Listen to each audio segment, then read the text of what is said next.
Hello friends, स्वागत है आप सभी का खुशबू एकेडमी में। आज की क्लास में फ्रेंड्स मैं आपको इसमें बताऊंगी जीके जीएस इंपॉर्टेंट। ठीक है, जैसा कि आप सभी लोग जानते हैं जो आपकी प्रैक्टिस सेट सीरीज चल रही है, प्रैक्टिस सेट नंबर 6 जो है आपका है, उसमें आपका 3 जो है प्रैक्टिस सेट मतलब पार्ट 1, पार्ट 2, पार्ट 3 करके 3 पार्ट आपका कंप्लीट हो चुका है। आज की क्लास में हम पार्ट नंबर 4 करेंगे। पार्ट नंबर 4 में फ्रेंड्स आपका प्रैक्टिस सेट नंबर 6 का पार्ट नंबर 4 है। ठीक है, तो आप सभी से मैं एक रिक्वेस्ट करना चाहती हूँ कि जिसको भी जो है पुरानी जो मैंने क्लासेस ली हैं आप सभी की, जो आपकी क्लासेस कंप्लीट हो चुकी हैं, उसमें आपको जितने क्वेश्चन आंसर समझ में आए अच्छी बात है। अगर कहीं आपका कहीं से कोई भी डाउट है तो आप कमेंट करके हमसे पूछ सकते हैं। ठीक है, कहीं भी आपका कुछ भी डाउट हो तो आप तुरंत कमेंट करके हमसे पूछ लीजिएगा। तो आज के क्वेश्चन में स्टार्ट करते हैं। जो आपके क्वेश्चन आंसर मैं आप करा रही हूँ, ये आपके कोई भी एग्जाम की अगर आप तैयारी कर रहे हो, जैसे आप सपोज दैट मान लीजिए आप ग्रुप डी की तैयारी कर रहे हो, रेलवे ग्रुप डी, या फिर आप एसएससी बैंक, या फिर आप मान लीजिए आप टीचिंग लेवल की कोई तैयारी कर रहे हो, सी टेट, सुपर टेट, या फिर आप बीपीएससी की तैयारी कर रहे हो, तो सभी एग्जाम में जो है आपका ये जो जीके जीएस क्वेश्चन आंसर है ये आपको सभी में हेल्प करेंगे। ठीक है, तो आज के जो क्वेश्चन है फ्रेंड्स, ये मैं आपके लिए लेकर के आई हूँ ईवीएस के क्वेश्चन आंसर है। ठीक है, तो सभी से रिक्वेस्ट है कि चैनल को सब्सक्राइब, वीडियो को लाइक कर लीजिए। तो चलिए हम आज की क्लास को स्टार्ट करते हैं।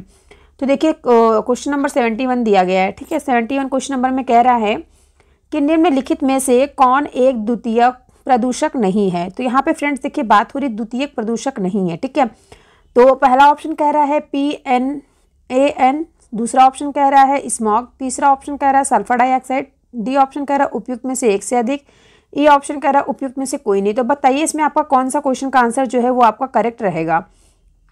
तो आप में से जिसको भी इस क्वेश्चन का आंसर पता है आप लोग आंसर कमेंट करके बताइए। ठीक है, और देखिए हमेशा मैं आपको ये भी कहती हूँ जितने क्वेश्चन आंसर मैं आपको कराती हूँ लास्ट में आप लोग अपना स्कोर बताया करिए कि मैम मुझे मतलब पहले से इतने क्वेश्चन के आंसर मुझे आते थे। ठीक है, तो इससे क्या होगा, एक आइडिया लगेगा कि आप लोगों को कितना पहले से आप लोगों का क्या लेवल है। ठीक है, तो बताइए इस क्वेश्चन का आंसर क्या होगा।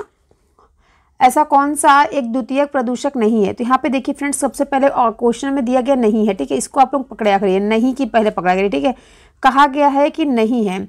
नहीं का मतलब फ्रेंड्स क्या है, ऐसे प्रदूषक जो प्रत्यक्षता प्रभाव डालते हैं और प्राथमिक प्रदूषण कहलाते हैं। देखिए इसमें जो सल्फर डाइऑक्साइड है ना, सल्फर डाइऑक्साइड एक प्राथमिक प्रदूषक है, जबकि ओजोन और स्मॉग और PAN द्वितीयक प्रदूषक की श्रेणी में आते हैं। ठीक है, तो जो प्राथमिक प्रदूषक क्या होता है फ्रेंड्स, सल्फर डाइऑक्साइड। ठीक है, तो इसमें पूछा गया द्वितीयक प्रदूषक नहीं है, तो सल्फर डाइऑक्साइड जो है प्राथमिक प्रदूषक है, और बाकी जो आपको ये दोनों दिया गया है और इसके अलावा आपका हो जाएगा ओजोन, ये सभी क्या है, ये सभी आपके द्वितीयक प्रदूषक है। ओके, कंफर्म हुआ सभी को। तो इसमें आपका जो आंसर करेक्ट रहेगा वो आंसर आपका करेक्ट रहेगा सल्फर डाइऑक्साइड। ठीक है, जिसको SO2 इसका रासायनिक सूत्र होता है। तो चलिए हम नेक्स्ट क्वेश्चन पे चलते हैं। नेक्स्ट क्वेश्चन आपका सेकंड नंबर दूसरा क्वेश्चन क्या कह रहा है, 72 क्वेश्चन नंबर पे हम लोग चलते हैं। सभी को 72 क्वेश्चन नंबर जो है 71 अच्छे समझ में आ गया होगा। ठीक है, तो देखिए फ्रेंड्स यहाँ पे क्वेश्चन आप सभी के सामने आ गया है। सभी लोग ध्यान से क्वेश्चन को देखिएगा क्या दिया गया है। क्वेश्चन नंबर 72 में फ्रेंड्स दिया गया है कि निम्नलिखित में से कौन एक सुमेलित नहीं है। तो देखिए फ्रेंड्स पहला ऑप्शन कह रहा है राजाजी राष्ट्रीय उद्यान जो है ये किसके लिए फेमस है, हाथियों के लिए। नेक्स्ट ऑप्शन कह रहा है पेरियार राष्ट्रीय उद्यान हुंगल, तीसरा ऑप्शन कह रहा है मानस राष्ट्रीय उद्यान हाथी। तो इसमें आपका कौन सा आंसर जो है वो करेक्ट रहेगा। तो जिसको भी इस क्वेश्चन का आंसर पता है आप लोग ऑप्शन करेक्ट कमेंट करके बताइए। और देखिए फ्रेंड्स सभी में जो डी वाला ऑप्शन और ई वाला ऑप्शन जो रहता है वो सभी में सेम देखने को मिलता है, उपयुक्त में से एक से अधिक या फिर उपयुक्त में से कोई नहीं। ठीक है, तो आप लोग अपना आंसर कमेंट करके बताइए इसमें कौन सा आंसर करेक्ट रहेगा, इसमें से कौन सा सुमेलित सही नहीं है। ठीक है, कौन सा सही नहीं है फ्रेंड्स बताइए आप लोग कमेंट करके 72 क्वेश्चन नंबर में। तो देखिए फ्रेंड्स मैं आपको बता दूं जो पेरियार राष्ट्रीय उद्यान है वो हाथियों के लिए प्रसिद्ध है। ठीक है, वो किसके लिए प्रसिद्ध है, हाथियों के लिए प्रसिद्ध है। तो इसमें पूछा गया सुमेलित नहीं है, तो फ्रेंड्स इसमें आपका फर्स्ट ऑप्शन जो है करेक्ट हो जाएगा। ठीक है, इसमें नहीं पूछा गया। ठीक है, तो इसमें आपका जो है बी वाला ऑप्शन करेक्ट हो जाएगा। ये वाला ऑप्शन पेरियार राष्ट्रीय उद्यान हुंगल जो है ये आपका नहीं होगा। ठीक है, तो अब नेक्स्ट क्वेश्चन पे चलते हैं हम लोग 73 क्वेश्चन नंबर। आई होप आपको 72 क्वेश्चन नंबर अच्छे समझ में आ गया होगा। ओके, कंफर्म हुआ। तो 73 क्वेश्चन नंबर आप सभी के सामने आ गया है। ठीक है, क्वेश्चन नंबर 73 आप लोग देखेंगे क्या कह रहा है। क्वेश्चन नंबर 73 एक सेकंड फ्रेंड्स, देखिए क्वेश्चन नंबर 73 कह रहा है कि सूची फर्स्ट को सूची सेकंड से सुमेलित कीजिए तथा सूचियों के नीचे दिए गए कूटों का प्रयोग करते हुए सही उत्तर का चयन करना है। ठीक है, तो देखिए फ्रेंड्स इस प्रकार के क्वेश्चन आंसर आपको सीटेट में भी काफ़ी बार देखने को मिला होगा। ठीक है, तो देखिए इसमें क्या कह रहा है सूची फर्स्ट और सूची सेकंड दी गई है। सूची फर्स्ट में दिया गया खनिज, सौर ऊर्जा, बायोगैस और वन आरोपण। इधर साइड में आपका सूची सेकंड में क्या दिया गया है, मिलान करना है, आपको सुमेलित करना है। ओके, तो खनिज जो इसमें दिया गया है वर्षा, मेथेन तथा कार्बन डाइऑक्साइड। तीसरा ऑप्शन दिया गया है समाप्त होने योग्य, असमाप्त होना योग्य। ठीक है, तो कौन सा ऑप्शन इसमें करेक्ट हो? तो देखिए फ्रेंड्स, जो खनिज पदार्थ है, ठीक है, खनिज क्या है, समाप्त होने योग्य है। ठीक है, तो समाप्त होने योग्य आपका यहाँ पे तीसरा ऑप्शन, या आपका पहला ऑप्शन यहाँ पे करेक्ट रहेगा। ठीक है, तो देखिए मैं आप लोगों को यहाँ से फटाफट बताती हूँ। ये यहाँ पे आपका जो है खनिज जो है वो है आपका क्या, समाप्त होने योग्य। ठीक है, तीसरा में आपका पहला ऑप्शन करेक्ट हो जाएगा। दूसरा आपका सौर ऊर्जा, असमाप्त होने योग्य। ठीक है, सौर ऊर्जा जो है वो असमाप्त होने योग्य ऊर्जा है, यहाँ पे पहला, यहाँ पे दूसरा हो गया। ठीक है, अब बायोगैस क्या है फ्रेंड्स, बायोगैस जो है मेथेन तथा कार्बन डाइऑक्साइड, यहाँ पे आपका तीसरा ऑप्शन हो गया। और वन आरोपण यानी कि वर्षा से वन आरोपण होता है, यहाँ पे चौथा ऑप्शन हो गया। तो देखिए आपको कहाँ पे ऑप्शन कौन सा करेक्ट होगा इसमें। ठीक है, तो इसमें कौन सा ऑप्शन करेक्ट होगा आपका, आप लोग कमेंट करके बताइए इसमें कौन सा ऑप्शन आपका करेक्ट है। आप लोग को मैं कूट दिखा दे रही हूँ। ठीक है, तो देखिए कूट वर्ड यहाँ पे आपके दिया गया है, इसमें कौन सा आंसर करेक्ट है, आप लोग ऑप्शन फटाक से करेक्ट करके बताइए कमेंट बॉक्स में। ओके, तो देखिए नेक्स्ट क्वेश्चन पे हम लोग चलते हैं। नेक्स्ट क्वेश्चन आपका है 74 क्या कह रहा है। 74 क्वेश्चन नंबर देखिए आप सभी के सामने है। क्वेश्चन नंबर 74 क्या कह रहा है फ्रेंड्स, इसकी हम लोग बात करेंगे।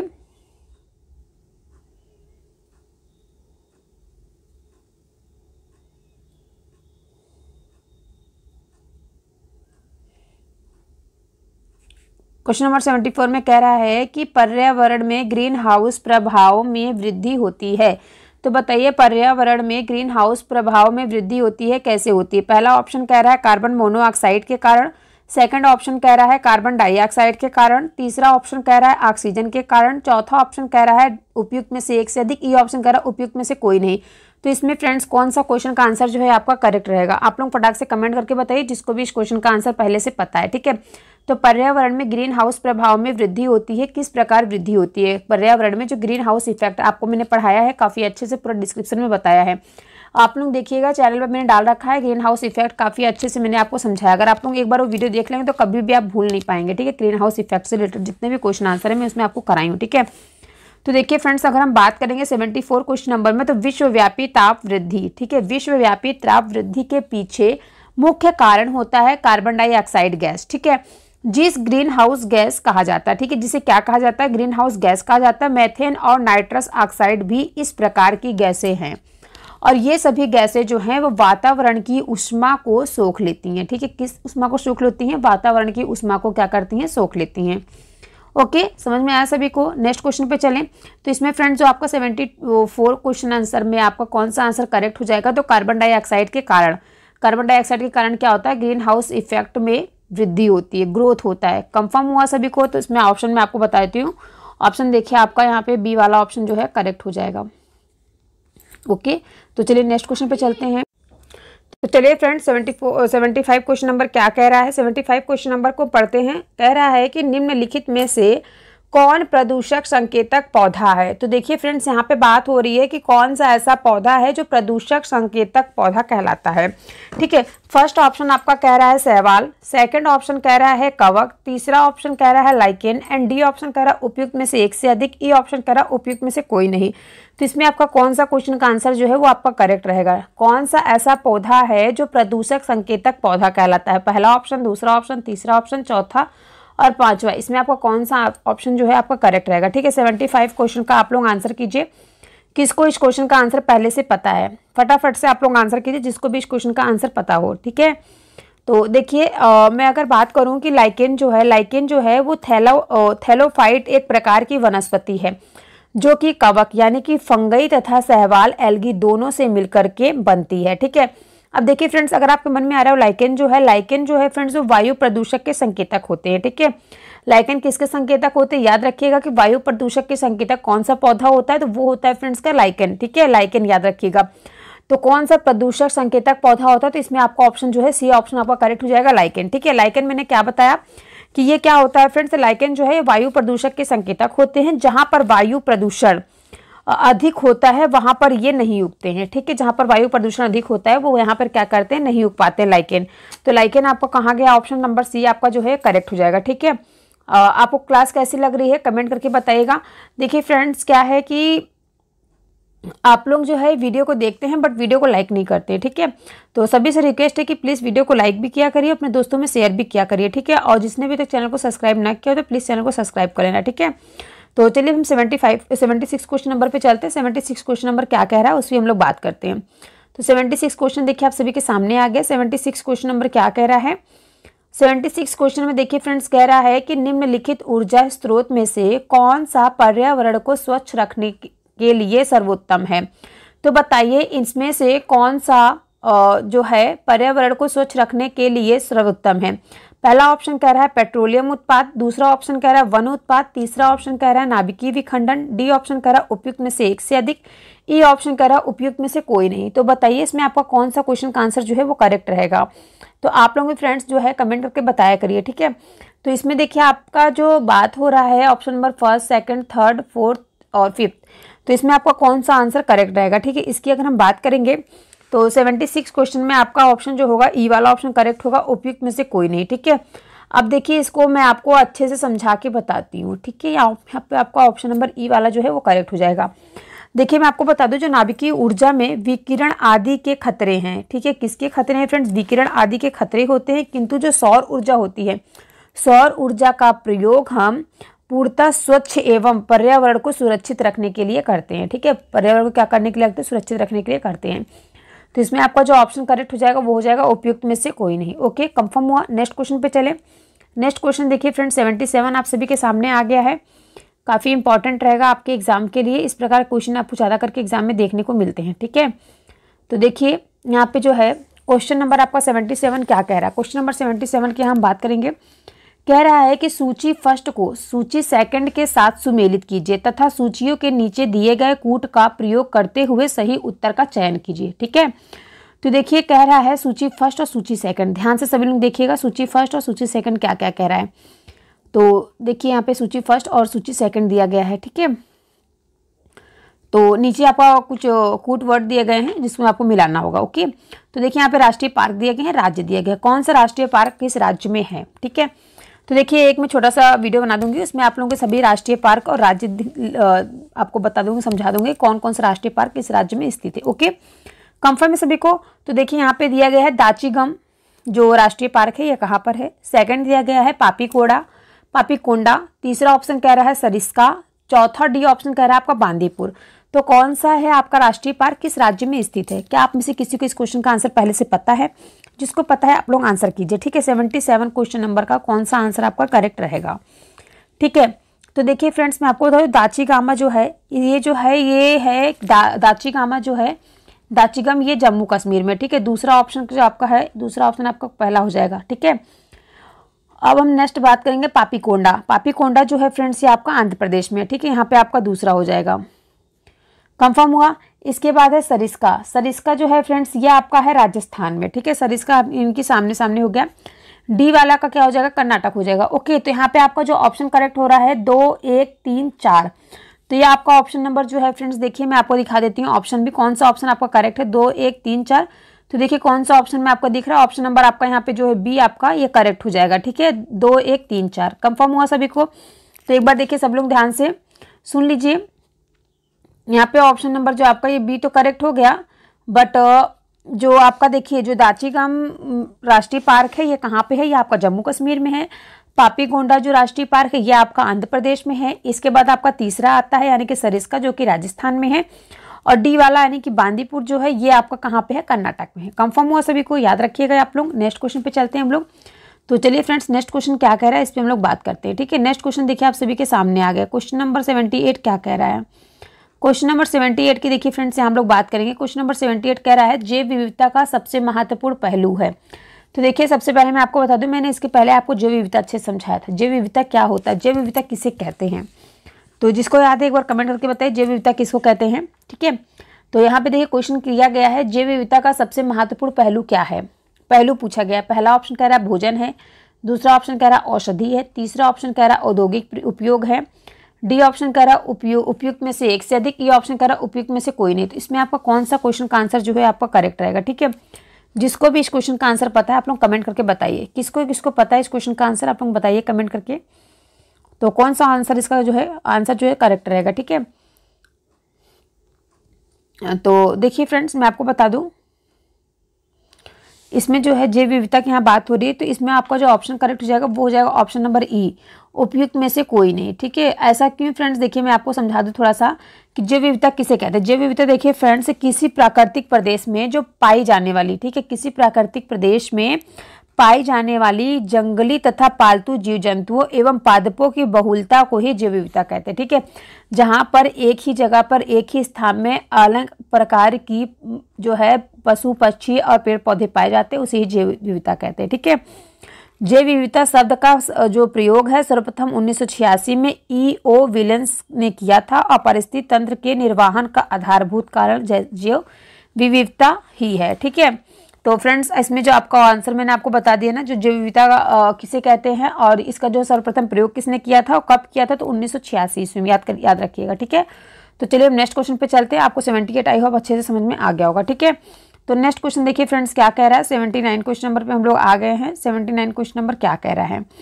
अब मैं यहाँ से होती हूँ गायब। ठीक है, तो चलिए अब देखिए 79 क्वेश्चन नंबर क्या कह रहा है कि निम्नलिखित युग्मों में से सही सुमेलित है। तो क्या कौन सी बात जो है फ्रेंड्स सही सुमेलित है। पहला ऑप्शन कह रहा है पर्वत, दूसरा ऑप्शन कह रहा है अजैविका अवयव, तीसरा ऑप्शन कह रहा है हरे पौधे, डी ऑप्शन कह रहा है उपयुक्त में से कोई नहीं, ई कह रहा है उपयुक्त में से एक से अधिक। ठीक है, तो देखिए फ्रेंड्स यहाँ पर्वत जो है, पर्वत में ऑप्शन दिया गया है आपका, पर्वत जो है सर्वाधिक स्थायी और परिस्थिति तंत्र है। अजैविक अवयव कह रहा है कि जीवाणु, हरे पौधे कह रहे हैं पारिस्थितिकी तंत्र। तो इसमें फ्रेंड्स आपका जो है हरे पौधे हो जाएगा। ऑप्शन नंबर आपका इसमें सी वाला जो है वो आपका करेक्ट हो जाएगा। ठीक है, हरे पौधे। पारिस्थितिकी तंत्र की जो संकल्पना है ये 1935 में A.G. टांसले द्वारा सर्वप्रथम प्रस्तावित की गई थी और हरे पौधे को यदि पारिस्थितिकी तंत्र का आधार कहा जाए तो कोई अतिशयोक्ति ना होगी। ठीक है, तो देखिए फ्रेंड्स मैं आपको एक चीज़ बताना चाहती हूँ, मेरा जो चैनल है ये फ्रेंड्स बंद हो चुका है, तो मैं यहाँ पे आपको केवल सिर्फ इसलिए पढ़ा रही हूँ कि इसमें क्या है आपकी तैयारी हो रही है। ठीक है, और मेरा भी जो नॉलेज है वो बना रहेगा, इसी वजह से मैं आपको पढ़ा रही हूँ। तो आप लोगों से रिक्वेस्ट है कि आप लोग प्लीज़ चैनल को सब्सक्राइब और वीडियो को लाइक कर लीजिएगा, क्योंकि जो मेरा चैनल है इस पर थोड़ा सा इशू चल रहा है और इस पर जो है अर्निंग बंद हो चुकी है। ठीक है, तो आप लोगों से रिक्वेस्ट है कि आप लोग थोड़ा सहयोग कीजिए और मेरा जो है चैनल फिर से स्टार्ट हो जाए। ओके, तो सभी लोग सहयोग कीजिए प्लीज़, आप सभी से रिक्वेस्ट है। तो चलिए हम क्वेश्चन नंबर 80 पे चलते हैं, क्योंकि यहाँ पे आपकी जो है तैयारी को स्ट्रॉन्ग किया जा रहा है ताकि आप लोग जो भी तैयारी कर रहे हो अच्छे से पढ़ सकें। ठीक है, तो चलिए हम आगे चलते हैं क्वेश्चन नंबर 80 पे। ठीक है, क्वेश्चन नंबर 80 क्या कह रहा है। क्वेश्चन नंबर 80 देखिए फ्रेंड्स कह रहा है चिपको आंदोलन संबंधित है। चिपको आंदोलन से आप क्या समझते हैं, चिपको आंदोलन संबंधित है किससे। पहला ऑप्शन कह रहा है पादप संरक्षण से, दूसरा ऑप्शन कह रहा है बाघ परियोजना से, तीसरा ऑप्शन कह रहा है घड़ियाल परियोजना से, डी ऑप्शन कह रहा है उपयुक्त में से एक से अधिक, ई कह रहा है उपयुक्त में से कोई नहीं। तो इसमें आपका कौन सा आंसर करेक्ट होगा। चिपको आंदोलन किससे संबंधित है। चिपको आंदोलन की यहाँ बात हो रही है फ्रेंड्स, देखिए तो मैं आपको बता दूं चिपको आंदोलन है वो तत्कालीन उत्तर प्रदेश के चमोली जिले में सन 1973 ईस्वी में हुआ था। ठीक है, किसानों द्वारा वृक्षों की कटाई का विरोध करने हेतु इस आंदोलन की शुरुआत की गई थी। ठीक है, चिपको आंदोलन का जो उद्घोष वाक्य है क्या है, किसी को पता है कमेंट करके बताइए। चिपको आंदोलन का जो वाक्य है क्या है, उद्घोष वाक्य था ना। और चिपको आंदोलन तत्कालीन कहाँ से फ्रेंड्स, उत्तर प्रदेश के चमोली जिले में सन 1973 ईस्वी में हुआ था। ठीक है, कहाँ कब हुआ था, 1973 ईस्वी में हुआ था। कहाँ पे हुआ था, तो यूपी के चमोली जिलों में हुआ था। ठीक है, और किसानों द्वारा जो वृक्षों की कटाई का विरोध करने के लिए यह आंदोलन जो है चिपको आंदोलन शुरुआत की गई थी। ठीक है, और इसका जो है उद्घोष वाक्य क्या है, जंगल के उपकार, मिट्टी पानी और बयार, मिट्टी पानी और बयार जिंदा रहने के आधार। ठीक है, ये इसके क्या है उपवाक्य है। और सन 1987 में इस आंदोलन को सम्यक जीविका पुरस्कार से सम्मानित भी किया गया था। ठीक है, अगर आपके एग्जाम में पूछ लिया कि ये जो है चिपको आंदोलन को कब सम्मानित किया गया था, तो 1987 ईस्वी में इसको सम्यक जीवित पुरस्कार से भी सम्मानित किया गया था। ठीक है, कंफर्म हुआ सभी को, इस क्वेश्चन का आंसर समझ में आ गया। और कोई डाउट हो तो आप कमेंट करके हमसे पूछ सकते हैं। ठीक है, तो इसमें जो है आंसर आपका करेक्ट हो जाएगा पादप संरक्षण से। ओके, कंफर्म हुआ। नेक्स्ट क्वेश्चन पे चलें। नेक्स्ट क्वेश्चन देखिए फ्रेंड्स, क्वेश्चन नंबर 81 क्या कह रहा है। क्वेश्चन नंबर 81 पे कह रहा है कि भारत में जैव विविधता की दृष्टि से संतृप्ता क्षेत्र निम्न में से कौन सा है। पहला ऑप्शन कह रहा है पूर्वी घाट, दूसरा ऑप्शन कह रहा है पश्चिमी घाट, तीसरा ऑप्शन कह रहा है थार का रेगिस्तान, डी ऑप्शन कह रहा उपयुक्त में से एक से अधिक, ई ऑप्शन कह रहा उपयुक्त में से कोई नहीं। तो कौन सा क्वेश्चन का आंसर इसमें आपका करेक्ट होगा? ठीक है, कौन से क्वेश्चन का आंसर इसमें आपका करेक्ट होगा फ्रेंड्स, कमेंट करके बताइए जिसको भी इस क्वेश्चन का आंसर पता है। ठीक है, तो देखिए फ्रेंड्स, यहाँ पे मैं आपको बता दूं, भारत में जो जैव विविधता की दृष्टि से संतृप्त क्षेत्र है, इसमें से कौन सा है? तो वो है फ्रेंड्स आपका पश्चिमी घाट, जो कि संरक्षणा की दृष्टि से एक संपूर्ण इकाई है और यह भारत में जैव विविधता की दृष्टि से संतृप्त क्षेत्र है। ठीक है, तो इसमें आपका बी वाला ऑप्शन जो है इसमें आपका करेक्ट हो जाएगा। ठीक है, और कोई आपको आंसर जो नहीं आ रहा हो कमेंट करके आप लोग हमसे पूछ सकते हैं। ठीक है, इसमें आपका बी वाला आंसर करेक्ट रहेगा। ओके, कंफर्म हुआ सभी को? नेक्स्ट क्वेश्चन पे चलें। एक बार आप सभी लोग स्क्रीनशॉट भी ले लीजिए। ठीक है, ये इंपॉर्टेंट क्वेश्चन है, काफ़ी बार एग्जाम में पूछा गया है। नेक्स्ट देखिए फिर से यहाँ पे आ गया जैव विविधता। जैव विविधता के कम होने का मुख्य कारण क्या है?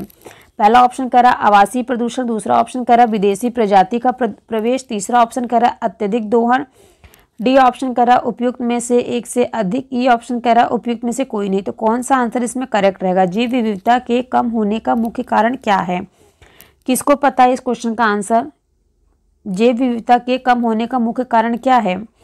तो देखिए फ्रेंड्स, मैं आपको बता दूं कि इसमें जो है 82 क्वेश्चन नंबर का आंसर होगा प्राकृतिक संसाधनों के दोहन तथा औद्योगिक उत्पादन एवं नागरीकरण को बढ़ावा देने के उद्देश्य से ही प्राकृतिक वास का निवास किया जा रहा है। ठीक है, जो कि जैव विविधता के कम होने का मुख्य कारण है। ठीक है फ्रेंड्स, क्या कारण है? मुख्य कारण जो है, मुख्य कारण इसमें क्या बताया गया आपको? औद्योगिक उत्पादन और नागरीकरण को बढ़ावा देना। ठीक है, इसकी वजह से क्या हो रहा है कि प्राकृतिक वास का विनाश किया जा रहा है। ओके, और इसी कारण जो हमारी जैव विविधता है उसका जो है कम होने का ये मुख्य कारण कहा जा रहा है। ओके, इसमें तो ऑप्शन जो है आपका ई वाला करेक्ट हो जाएगा और उपयुक्त में से कोई नहीं। ओके, कंफर्म हुआ सभी को? नेक्स्ट क्वेश्चन पे चलें। सभी को समझ में आ रहा है ना क्वेश्चन आंसर? अगर कहीं किसी को कोई डाउट हो तो आप कमेंट करके हमसे पूछ सकते हैं। ठीक है, तो चलिए देखिए नेक्स्ट क्वेश्चन पे चलते हैं हम लोग। नेक्स्ट क्वेश्चन है आपका 83 क्वेश्चन नंबर। क्या कह रहा है? 83 क्वेश्चन नंबर में कह रहा है कि निम्न में से किसे मेगा डाइवर्स देश के रूप में जाना जाता है? तो मेगा डाइवर्स के रूप में किसे जाना जाता है? क्या इस क्वेश्चन का आंसर आप में से किसी को पहले से पता है?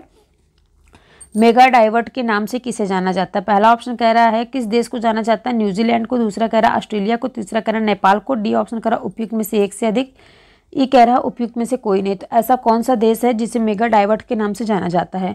तो देखिए फ्रेंड्स, मैं आपको बता दूं 83 क्वेश्चन नंबर में आपका इसमें आंसर हो जाएगा विशाल विविध। मेगा डाइवर्स देश जो है वो कुछ देशों का समूह है जहां पर पृथ्वी पाए जाने वाली अधिकतर प्रजातियां उपस्थित हैं और इसलिए इन्हें सर्वाधिक जैव विविधता वाला देश भी कहा जाता है। ठीक है, 1998 में कंजर्वेशन इंटरनेशनल ने 17 देशों को विशाल विविध माना है, जिनमें से अधिकतर उष्णकटिबंधीय देश हैं। वर्णमाला क्रम में अगर देखा जाए तो ये देश किस प्रकार है फ्रेंड्स, मैं आपको बता देती हूँ। पहले आपका आएगा ऑस्ट्रेलिया, ब्राज़ील, चीन, Colombia, Congo, Ecuador, Bharat, Indonesia, Madagascar, Malaysia, Mexico, Papua New Guinea, Peru, Philippines, दक्षिण अफ्रीका, संयुक्त राज्य अमेरिका और वेनेजुएला। ठीक है फ्रेंड्स, ये क्या है? ये जो मैंने आपको बताए हैं ये 1998 में कंजर्वेशन इंटरनेशनल ने 17 देशों को विशाल विविध माना था। ठीक है, जिनमें से जिसका जो नाम था वो उष्णकटिबंधीय देश अधिकतर थे।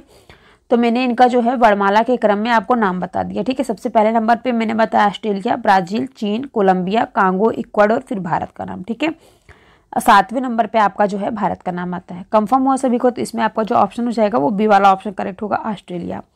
ओके, मेगा इक्वाडोर के नाम से ऑस्ट्रेलिया देश को भी जाना जाता है। कंफर्म हुआ सभी को? नेक्स्ट क्वेश्चन पे चलते हैं हम लोग। 84 क्वेश्चन नंबर क्या कह रहा है, ध्यान से देखिएगा सभी लोग। 84 क्वेश्चन नंबर कह रहा है कि भारत में गिद्धों की कमी का अत्यधिक प्रमुख कारण क्या है? तो देखिए यहाँ पे आपका ऑप्शन दिया गया है जो है गिद्धों का विलुप्त होने का अत्यधिक कारण क्या है। ठीक है, तो बताइए इसमें कौन सा आंसर करेक्ट रहेगा। पहला ऑप्शन कह रहा है विषाणु संक्रमण, दूसरा ऑप्शन कह रहा है जीवाणु संक्रमण, तीसरा ऑप्शन कह रहा है जानवरों को दर्द निवारक दवा देना, डी ऑप्शन कह रहा है उपयुक्त में से एक से अधिक, ई ऑप्शन कह रहा है उपयुक्त में से कोई नहीं। तो इसमें आपका कौन सा आंसर जो है आपका करेक्ट रहेगा? ठीक है, किसको इस क्वेश्चन का आंसर पता है पहले से कमेंट बॉक्स में बताइए। तो देखिए मैं आपको बता दूं, भारत में जो गिद्ध हैं, गिद्ध की कुल 9 प्रजातियां पाई जाती थी, जिनमें से बंगाल का गिद्ध जो है उसे कहा जाता था व्हाइट रैंडम वॉल्चर। ठीक है, जो कि सर्वाधिक मात्रा में पाया जाता था, लेकिन 1992 से 2007 तक इनकी संख्या जो है 99 से 9% तक घट गई और अब यह घोर संकटाग्रस्त जाति की श्रेणी में पहुंच गए हैं। इसका जो है मूलतः कारण क्या है? पशु दवा, ठीक है, डाइक्लोफेनिक है, जो कि पशुओं के जोड़ों के दर्द को मिटाने के काम में आती थी। जब यह दवाई खाया हुआ पशु मर जाता था और उसको गिद्ध खाता था तो उसके गुर्दे बंद हो जाते थे और वह क्या होता था? मर जाता था। ठीक है, तो फ्रेंड्स देखिए, जो हमारे भारत में जो गिद्ध थी, इसको जो है संकटाग्रस्त जो है पशु में घोषित कर दिया गया है। ओके, कंफर्म हुआ सभी को? नेक्स्ट क्वेश्चन पे चलिए हम लोग। तो इसमें आपका जो आंसर करेक्ट हो जाएगा वो हो जाएगा आपका सी वाला आंसर। ठीक है, सी वाला आंसर कहाँ है आपका? जानवरों को दर्द निवारक दवा देने। ठीक है, जो भी जानवर मरते थे, मतलब जिनको दर्द निवारक दवा दी जाती थी, तो दवा खा के जो मरते थे जानवर, उनको गिद्ध जब खाते थे तो गिद्ध क्या होते थे? गिद्ध को खाने के बाद उनकी किडनी काम करना बंद कर देती थी और वो क्या होते थे? मर जाते थे। ओके, कंफर्म हुआ सभी को? तो इसमें आपका जो है सी वाला ऑप्शन कहाँ देखने को मिल रहा है? सी वाला ऑप्शन आपका जो है जानवरों को दर्द निवारक दवा देकर। ओके, कंफर्म हुआ? नेक्स्ट क्वेश्चन पे चलते हैं हम लोग। नेक्स्ट क्वेश्चन देखिए आप सभी का क्या कह रहा है। 85 क्वेश्चन नंबर आप सभी के सामने आ गया है। 85 क्वेश्चन नंबर में देखिए फ्रेंड्स, कह रहा है कि सिगरेट के धुएं में प्रदूषक होता है। तो सिगरेट के धुएं में कौन सा प्रदूषक होता है? फर्स्ट ऑप्शन कह रहा है कार्बन मोनोक्साइड व डाई ऑक्साइड, ठीक है, ऑक्सीडेंट। और नेक्स्ट कह रहा है कार्बन मोनोऑक्साइड व निकोटीन। सी ऑप्शन कह रहा है कार्बन मोनोऑक्साइड व बेंजीन। डी ऑप्शन कह रहा है उपयुक्त में से एक से अधिक। ई कह रहा है उपयुक्त में से कोई नहीं। तो कौन से क्वेश्चन का आंसर इसमें आपका करेक्ट हो जाएगा? ठीक है, आप लोग आंसर करेक्ट करके बताइए कौन सा आंसर इसमें करेक्ट है। 85 क्वेश्चन का 85 क्वेश्चन में कौन सा आंसर आपका करेक्ट रहेगा? ठीक है, जिसको भी इस क्वेश्चन का आंसर पता है आप लोग कमेंट करके बताइए। 85 में सिगरेट के धुएं में मुख्य प्रदूषक है, कौन सा मुख्य प्रदूषक है? तो मैं आपको बता दूं कार्बन मोनोऑक्साइड व डाई ऑक्सीजन। ठीक है, तो इसमें फ्रेंड्स जो है सिगरेट के धुएं में जो मुख्य प्रदूषक होता है वो होता है कार्बन मोनोऑक्साइड व बेंजीन। ठीक है, ये क्या होते हैं? ये सिगरेट के धुएं में मुख्य प्रदूषक होते हैं। तो इसमें आपका जो है सी वाला ऑप्शन यहाँ पे आपका ये करेक्ट हो जाएगा। ओके, कंफर्म हुआ सभी को? नेक्स्ट क्वेश्चन पे चले हम लोग। नेक्स्ट क्वेश्चन देखिए आपका क्या कह रहा है, उस पर हम लोग बात करते हैं। ठीक है, नेक्स्ट क्वेश्चन आप सभी के सामने आ गया। क्वेश्चन नंबर 86 क्या कह रहा है? क्वेश्चन नंबर 86 की फ्रेंड्स देखिए हम लोग बात करेंगे। क्वेश्चन नंबर 86 जो है कह रहा है निम्न में से कहाँ आर्सेनिक द्वारा जल प्रदूषक सर्वाधिक है? पहला ऑप्शन कह रहा है हरियाणा में, दूसरा ऑप्शन कह रहा है राजस्थान में, तीसरा ऑप्शन कह रहा है मध्य प्रदेश में, चौथा ऑप्शन कह रहा है उपयुक्त में से एक से अधिक, कह रहा है उपयुक्त में से कोई नहीं। तो बताइए निम्न में से कहाँ पर आर्सेनिक द्वारा जल प्रदूषण सर्वाधिक होता है? तो कौन सा ऑप्शन इसमें आपका करेक्ट हो जाएगा? ठीक है, तो 86 क्वेश्चन में आपका कौन सा आंसर करेक्ट रहेगा? आप लोग कमेंट करके बताइए जिसको भी इस क्वेश्चन का आंसर पता है। आर्सेनिक द्वारा जल प्रदूषक जो है सर्वाधिक कहाँ पर होता है, किस देश में होता है, किस प्रदेश में होता है? तो देखिए मैं आपको बता दूं, जो आर्सेनिक द्वारा जल प्रदूषण होता है और सबसे अधिक पश्चिम बंगाल के 7 जिलों में सर्वाधिक होता है। ठीक है, किस जिले में फ्रेंड्स? पश्चिम बंगाल के 7 जिलों में। और यहाँ पर अगर जल से में आर्सेनिक की मात्रा 0.5 mg से अधिक पाई गई है तो आर्सेनिक से ब्लैक फुट नामक रोग भी हो जाता है। ठीक है, आर्सेनिक से कौन सा रोग होता है? ब्लैक फुट नामक रोग होता है अगर जल में आर्सेनिक की जो मात्रा है वो 0.5 mg पाई जाए तो। ठीक है, तो इसमें आपका जो ऑप्शन करेक्ट हो जाएगा वो हो जाएगा ई वाला ऑप्शन, उपयुक्त में से कोई नहीं, क्योंकि यहाँ पे ना कि पश्चिम बंगाल का नाम दिया गया ना पश्चिम बंगाल के 7 जिलों का नाम दिया गया। कंफर्म हुआ? नेक्स्ट क्वेश्चन पे चलिए हम लोग। कोई डाउट हो तो पूछ लीजिए कमेंट करके। ठीक है, तो देखिए नेक्स्ट क्वेश्चन की अगर हम बात करेंगे, क्वेश्चन नंबर 87 क्या कह रहा है? क्वेश्चन नंबर 87 जो है आप सभी के सामने आ गया है। निम्न में से किस आर्थिक सर्वेक्षण में पहली बार स्थानीय विकास और जलवायु परिवर्तन का नवीन अध्याय जोड़ा गया था? तो किस वर्ष जोड़ा गया था फ्रेंड्स? कौन सा इसमें आंसर करेक्ट होगा आपका? तो पहला ऑप्शन कह रहा है 2004 से 2005, दूसरा ऑप्शन कह रहा है 2011 से 2012, तीसरा ऑप्शन कह रहा है 2012 से 2013। तो इसमें कौन सा आंसर आपका करेक्ट होगा? आप लोग ऑप्शन जो है करेक्ट करके बताइए कौन सा आंसर इसमें आपका करेक्ट होगा। और डी ऑप्शन जो है आपको सभी में सेम देखने को मिलता है, उपयुक्त में से एक से अधिक या फिर उपयुक्त में से कोई नहीं। ठीक है, तो निम्न में से कौन सा ऐसा है किस आर्थिक सर्वेक्षण में पहली बार स्थानीय विकास और जलवायु परिवर्तन का नवीन अध्याय जोड़ा गया था? तो देखिए फ्रेंड्स मैं आपको बता दूं 2011 से 2012 के आर्थिक सर्वेक्षण में पहली बार स्थानीय विकास और जलवायु परिवर्तन का नवीन अध्याय जोड़ा गया था। ठीक है, तो आप सभी का जो है इसमें आंसर करेक्ट हो जाएगा बी वाला। ठीक है, 2011 से 12। अगर आपको कोई डाउट हो तो आप कमेंट करके पूछ सकते हैं, इसको डिटेल में आपको समझा दूंगी मैं, ठीक है। अगर आप लोगों को जानना है तो ऐसे एग्जाम के लिए आपका इतना ही काफ़ी है, ओके। तो 88 क्वेश्चन पे अगर हम लोग चलते हैं, 88 क्वेश्चन नंबर क्या कह रहा है, 88 क्वेश्चन की हम लोग बात करते हैं। 88 क्वेश्चन नंबर आपका जो है आप सभी के सामने आ गया है। कह रहा है कि निम्न में से कौन सा कथन सही है। पहला ऑप्शन कह रहा है ज्योमंडलीय परिस्थिति तंत्र में ऊर्जा का प्रवाह एक दिशा होता है। दूसरा कह रहा है ज्योमंडलीय परिस्थिति तंत्र में ऊर्जा का प्रवाह चक्रीय होता है। तीसरा ऑप्शन कह रहा है प्राकृतिक परिस्थिति तंत्र में बढ़ते पोषण के साथ ऊर्जा का सापेक्षिक क्षय घटता जाता है। डी ऑप्शन कह रहा है उपयुक्त में से एक से अधिक। ई कह रहा है उपयुक्त में से कोई नहीं। तो इसमें आपका कौन सा ऑप्शन जो है आपका करेक्ट हो जाएगा, ठीक है। जिसको पता आंसर आप लोग कमेंट करके बताइए 88 क्वेश्चन में आपका कौन सा आंसर इसमें करेक्ट होगा। तो देखिए फ्रेंड्स, मैं आपको बता दूं ज्योमंडलीय परिस्थिति तंत्र है, ठीक है। परिस्थिति तंत्र में ऊर्जा का जो प्रवाह होता है वो एक दिशा में होता है, ठीक है। किस दिशा में होता है, वो एक दिशा में होता है। इसमें आपका ऑप्शन नंबर जो ए है वो आपका करेक्ट हो जाएगा, ठीक है। अब देखिए फ्रेंड्स, यहाँ पे मैं आपको बता दूं जो बृहद स्तरीय जैव भू रसायन चक्रों के माध्यम से ज्योमंडलीय परिस्थिति तंत्र में ऊर्जा तथा पदार्थों के निवेश एवं बहिर्गमन की प्रक्रिया का जो चालन होता रहता है उसे ज्योमंडलीय परिस्थिति तंत्र एक खुला या विस्तृत तंत्र का भी उदाहरण है, क्योंकि इसमें जो ऊर्जा का सतत निवेश या आगमन तथा पदार्थ का सतत बहिर्गमन होता रहता है, ठीक है। कंफर्म हुआ सभी को। नेक्स्ट क्वेश्चन पे चलने हम लोग। नेक्स्ट क्वेश्चन क्या कह रहा है, इसमें केवल पूछा गया था कौन सा ऑप्शन जो है आपका करेक्ट है। तो इसमें जो आपका ऑप्शन करेक्ट है वो है फ्रेंड्स ज्योमंडलीय परिस्थिति तंत्र में ऊर्जा का जो प्रवाह है वो एक दिशा में होता है, ठीक है। नेक्स्ट क्वेश्चन पे हम लोग चलते हैं। नेक्स्ट क्वेश्चन आप सभी का जो है 89 आप सभी के सामने आ गया। क्या कह रहा है 89 क्वेश्चन नंबर की हम लोग बात करेंगे। 89 क्वेश्चन नंबर में कह रहा है कि निम्न में से कौन जल लवणता प्रवणता को दर्शाता है। तो यहाँ पे फ्रेंड्स बोल रहा है क्वेश्चन में कि जो निम्न में से इनमें से कौन सा है जो जल की लवणता और प्रवणता को दर्शाता है। पहला ऑप्शन कह रहा है थर्मोक्लाइन, दूसरा ऑप्शन कह रहा है हेलोक्लाइन, तीसरा ऑप्शन कह रहा है पाइनोक्लाइन, डी ऑप्शन कह रहा है उपयुक्त में से एक से अधिक, ई ऑप्शन कह रहा है उपयुक्त में से कोई नहीं। तो इसमें आपका कौन सा क्वेश्चन का आंसर जो है करेक्ट हो जाएगा। तो जिसको भी इसमें क्वेश्चन का आंसर पता है आप लोग आंसर जो है कमेंट करके बताइए किसको पता है इस क्वेश्चन का आंसर। ऐसा कौन सा वो है जिसके कारण हम पता कर सकते हैं जल की लवणता और प्रवणता को क्या दर्शाता है, ठीक है। तो देखिए फ्रेंड्स, मैं आपको बता दूं जो सागरीय ताप प्रवणता है, ठीक है, सागरीय ताप प्रवणता को थर्मोक्लाइन, जल लवणता प्रवणता को हेलोक्लाइन, घनात्मक प्रवणता को पाइक्लोक्लाइन व जलीय रसायन को केमोक्लाइन से व्यक्त किया जाता है, ठीक है। फ्रेंड्स, सभी को किस प्रकार से अलग अलग जो थर्मामीटर होता है उसे सभी को क्या कहता है व्यक्त किया जाता है, ठीक है। इसमें क्या मैंने आपको बताया जो सागरीय ताप की प्रवणता होती है उसको थर्मोक्लाइन से, ठीक है, उसको थर्मोक्लाइन से क्या व्यक्त किया जाता है। और जो जल लवणता होती है उसको जल लवणता प्रवणता जो होती है उसको हेलोक्लाइन, घनत्व प्रवणता को जो है पाइक्लोक्लाइन व जलीय रसायन को केमोक्लाइन से व्यक्त किया जाता है। कंफर्म हुआ सभी को। तो इसमें आपको जो आंसर हो जाएगा 89 का बी वाला जो हेलोक्लाइन होता है वो फ्रेंड जल लवणता प्रवणता को दर्शाता है, ठीक है।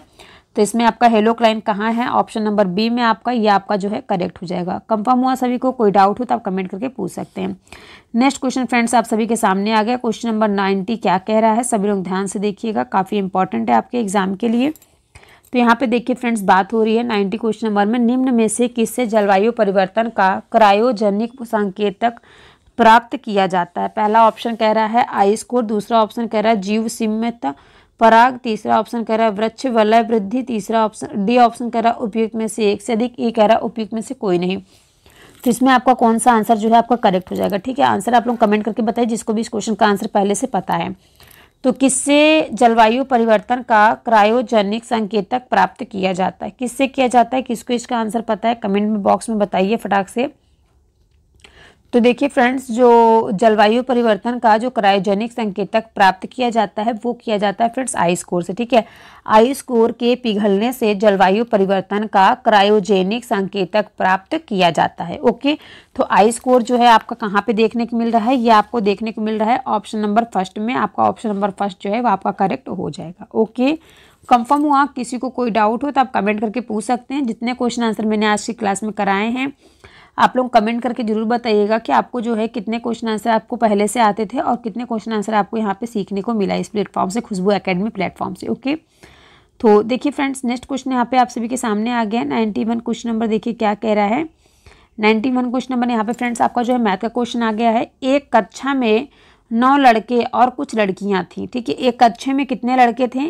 देखिए फ्रेंड्स, लड़कों की संख्या क्या बताई गई है यहाँ पे 9 लड़के और कुछ लड़कियाँ थी, ठीक है। 9 लड़के बता दिए, लड़कियाँ क्या बता दी? कुछ लड़कियाँ थी। और एक परीक्षा में लड़कों द्वारा प्राप्त किए गए औसत अंक कितने थे? 12 थे, जबकि लड़कियों द्वारा प्राप्त किए गए जो औसत अंक कितने थे? 14 थे, ठीक है। 12 और 14 बताए गए। यदि कुल औसत कितना है? 13.1 था, तो कक्षा में छात्रों की कुल संख्या कितनी थी? ठीक है फ्रेंड्स, तो देखिए आप लोग कैसे करेंगे, ये एलिगेशन करना है आपको, ठीक है। सबसे पहले आप एक साइड में लिखेंगे बॉय, ठीक है, एक साइड में लिखिए क्या? गर्ल। तो देखिए बॉय कितना दिए गए हैं? 12, गर्ल कितनी बताई गई है? 14, ठीक है फ्रेंड्स। इसके बाद देखिए यहाँ पे आपको 13.1 दिया गया है, तो 13.1 आप इसे बीच में लिखेंगे, ठीक है। इसके बाद देखिए यहाँ पे देखिए 12, 13, 14, ठीक है। तो इसी प्रकार से यहाँ पे देखिए 9 दिया गया है लड़कों की संख्या, ओके। और रेशियो आपको 1.1 का निकालना है, तो देखिए आपका आ जाएगा 9 और 11, ठीक है। 9 और 11 आपका रेशियो आ गया, तो 9 11 कितना हो गया? प्लस कर लीजिए, तो आपका यहाँ पे आंसर आ जाएगा कितना? 20, ठीक है। तो आपका यहाँ पे 20 आंसर हो जाएगा। छात्रों की कुल संख्या कितनी हुई? 20 हो गई। कंफर्म हुआ सभी को? कोई डाउट तो कमेंट करके पूछिएगा, ठीक है। तो इसी प्रकार से फ्रेंड्स जो आपका यहाँ पे 92 क्वेश्चन नंबर है आप लोग लगाइएगा और इसका आंसर जो है कमेंट बॉक्स में जरूर बताइएगा। मिलते हैं हम आपसे नेक्स्ट क्लास में। क्लास कैसी लगी कमेंट करके जरूर बताइएगा, ठीक है।